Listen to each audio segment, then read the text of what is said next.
ഇന്ന് ഫീൽഡ് ഉണ്ടായിരുന്നു. അപ്പോൾ അത് പോണതിൻ്റെ മുന്നേ ഒരു എക്സാം ഉണ്ടായിരുന്നു. അത് കഴിഞ്ഞിട്ട് ഞാൻ കോൺവെൻഷനിലേക്ക് പോയി. Hair mask മേടിക്കേണ്ടിണ്ടായിരുന്നു. നൂറി ഒരു ഹെയർ മാസ്ക് പറഞ്ഞിട്ടുണ്ടായിരുന്നു ബേറനാട്ടമിയുടെ, പക്ഷെ അത് അവിടെ കിട്ടിയില്ല. മിനിമലിസ്റ്റിൻ്റെ ഞാൻ മേടിച്ചത്. അപ്പോൾ അത് കഴിഞ്ഞിട്ട് അവിടെ നിന്ന് ഇറങ്ങിയ ഉടനെ തന്നെ 50% ഓഫറിൽ ഇവിടെ പാഞ്ചാലി ഡിസൈൻ ബുട്ടി കോൺവെൻഷനിൽ TKM മാർക്കറ്റിൽ തന്നെയാണ്. അപ്പോൾ അവിടെ 50% സാരി വിൽക്കുന്നത് കണ്ടപ്പം, ഓഫറിൽ കണ്ടപ്പോൾ ഞാൻ വിചാരിച്ചു 2 സാരി മേടിക്കാമെന്ന്. നാളെ നവംബർ 1 അപ്പോൾ അമ്പലത്തിൽ പോകുമ്പോൾ എടുക്കാമല്ലോ എന്ന് വെച്ചിട്ട്. അപ്പോൾ അങ്ങനെ അത് മേടിച്ച് തിരിച്ച് വീട്ടിൽ വന്നപ്പോൾ നല്ല വിശപ്പ്. അപ്പം ഞാൻ ബിരിയാണി ഓർഡർ ചെയ്തിട്ട് നല്ല കൊതി ഉണ്ടായിരുന്നു. ബിരിയാണിയൊക്കെ ഞാൻ രാവിലെ തൊട്ടൊന്നും കഴിച്ചിട്ടും ഉണ്ടായിരുന്നില്ല.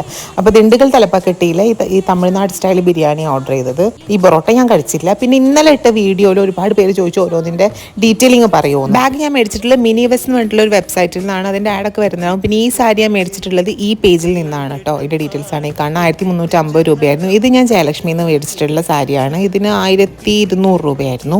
എൻ്റെ ബാഗിന് 1200 സംതിങ്ങും ടീച്ചറുടെ ബാഗിന് 1800 സംതിങ്ങും ആയിരുന്നു കേട്ടോ. ശരി.